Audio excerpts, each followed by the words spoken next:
The National Footprint and Biocapacity accounts give us a holistic view of the state of humanity's relationship with the biophysical systems that we're intimately connected to. You can explore and download the most up-to-date data on the Global Footprint Network's website.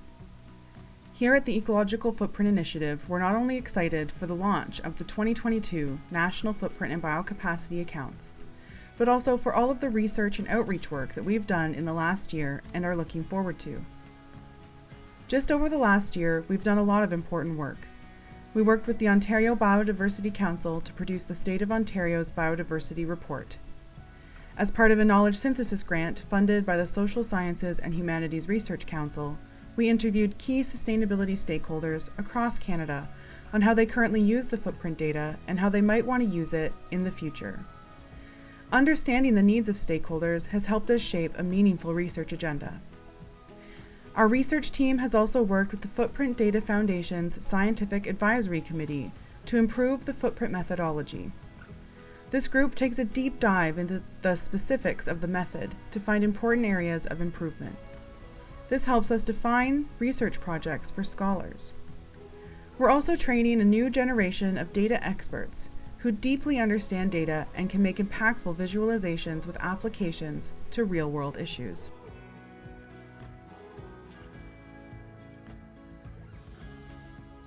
We at the Institute, like the faculty that we're within, recognize that there are increasingly complex, interrelated, and urgent social and environmental issues.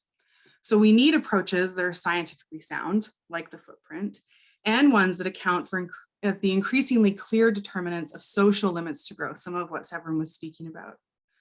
So we are making a new research agenda here that expands the footprint into more diverse and inclusive uses. And I'm going to share three primary ways and themes that we're doing that in.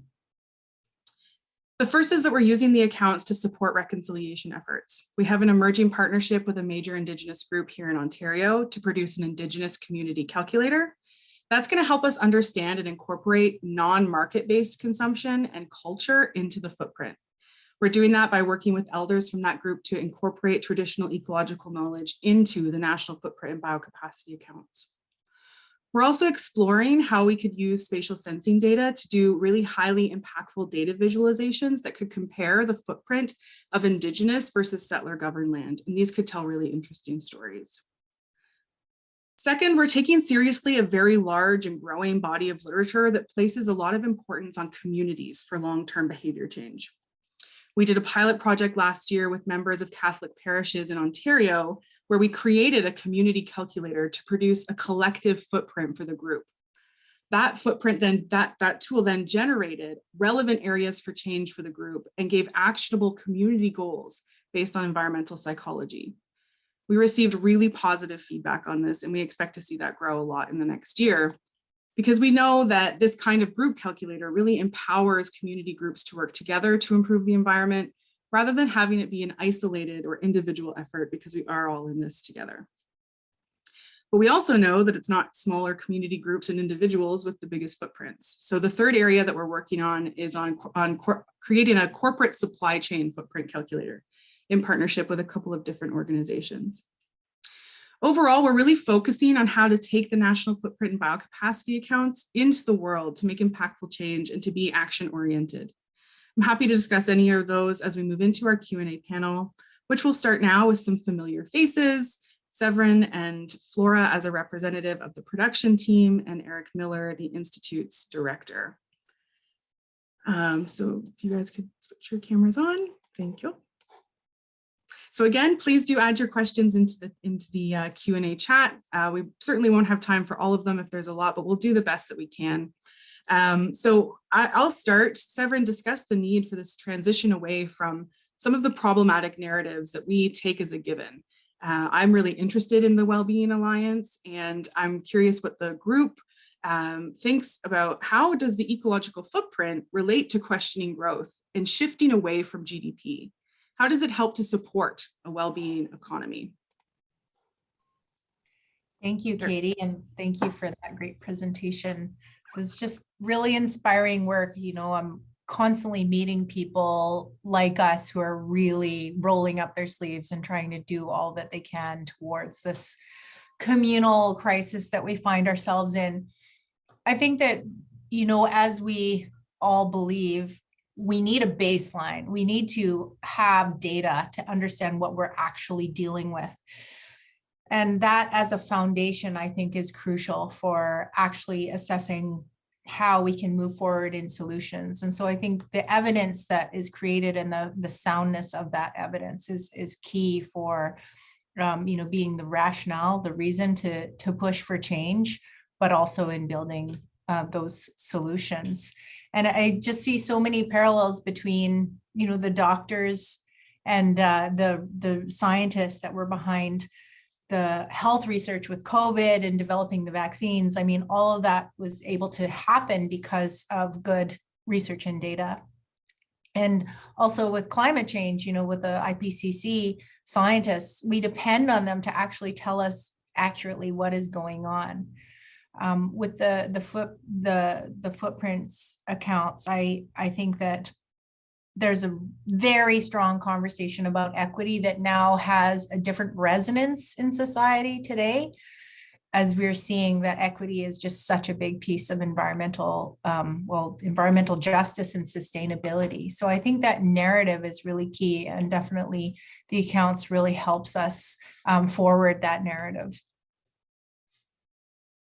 There's a great amount of complementary work that's been done worldwide on things like life satisfaction and quantifying various dimensions of well-being.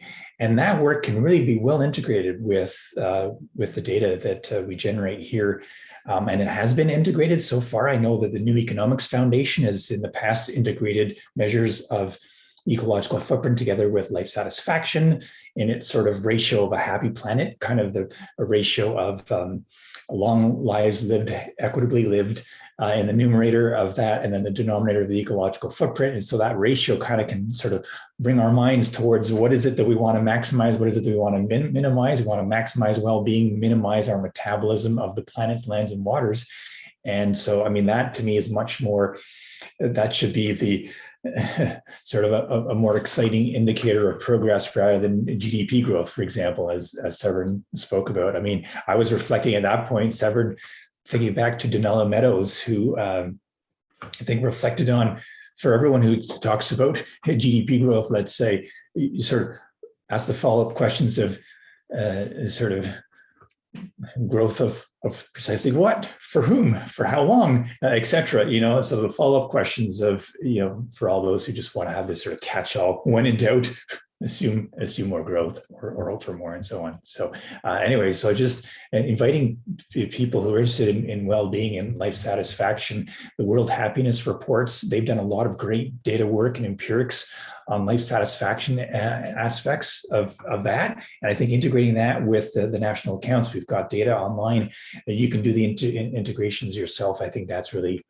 powerful. And you can also do that in a small group setting. And that's what I've done once before, which is very impactful, where surveying people within a group, let's say, to do an individual ecological footprint calculator exercise, and then also to ask them the life satisfaction question on a scale of 0 to 10, 10 being the highest, et cetera, and then scatter plotting the results in all that. And I did that in a class of several hundred students a few years ago. And it's fascinating because then, of course, you could see data clustering in various aspects, even within that same relative community of sort of similar interests, similar ages mostly, and so on.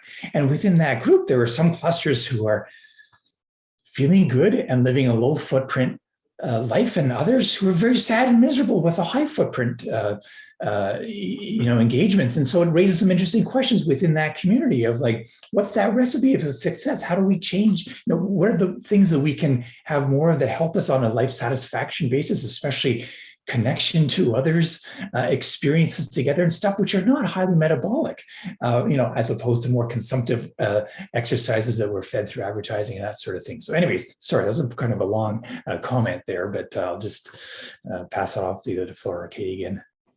Just to add a bit on the, specifically when we are talking about trades and agreements, and like that's what it got me interested in. It's just basically deciding if it's going to help economically the country to just, at least in my country, get out of the crisis or face, all these pressing questions. But I feel that the ecological footprint addresses the other questions. Well, people only know like needs other things outside of jobs, also clean water, also land in general. Agreements like this and the land requirement is being taken where from for indigenous population is like settled in, and so I feel like using these other alternatives instead of GDP, and really getting a grasp of what it entails an agreement like this, and how like even though it provides job opportunities, well, what is the real cost of it, and how in the long run it can affect the well-being of people if countries agree on these kind of things just basically on economic reasons. Thanks, Flora. And I appreciate all of that. And Eric, especially where you're coming from around, what is really important. You all touched on that. And that's why I find the Indigenous Community Calculator and the Community Calculator so compelling. So we can see what groups want to do and then have them do it together. And we know that people in communities are happier over time, and especially as they move into second stages of life. And that at that point, they're also really open to group environmental behavior change. And so that's why I find those really exciting.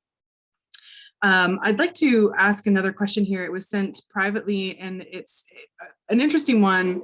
We've been working also a little bit with the Rotary. We've met with them a couple of times just to talk about how we can start to create these community calculators.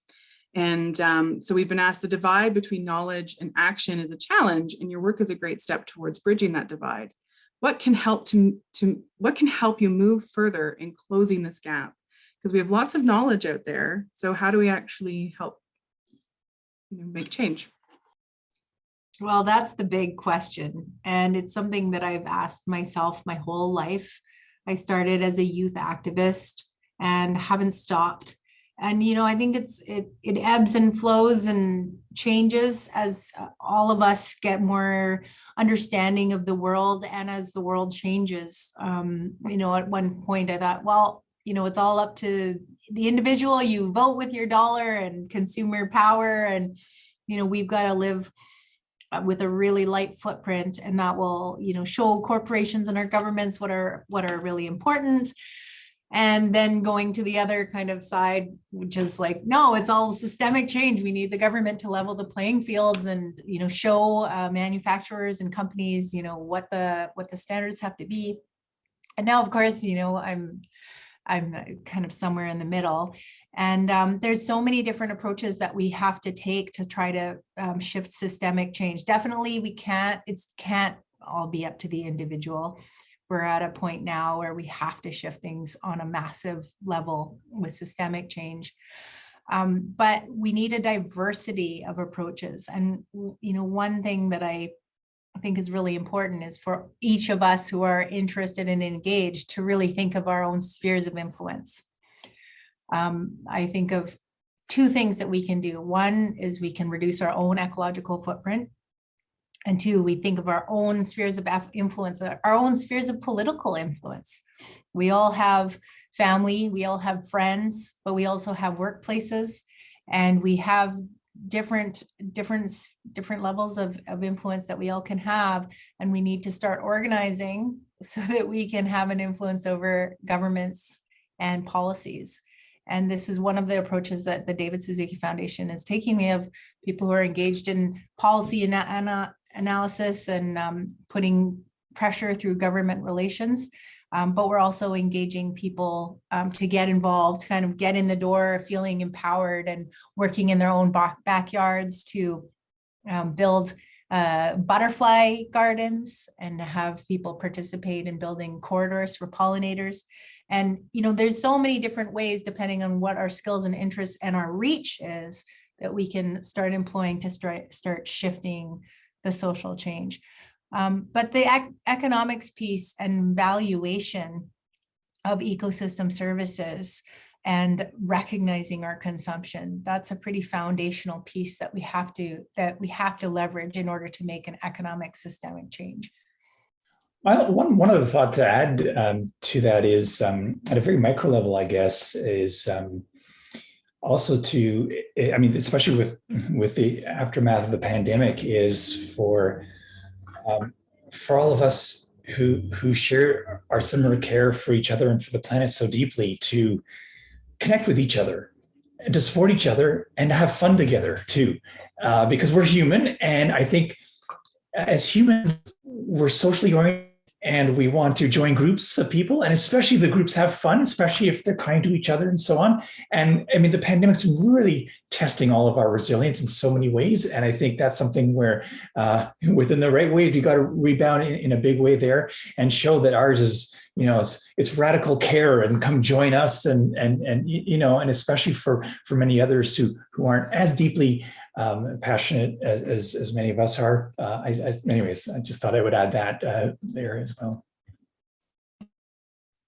I totally agree, Eric. I just have to jump in there. I think that it's really clear that a lot of people who are working on social change are burning out.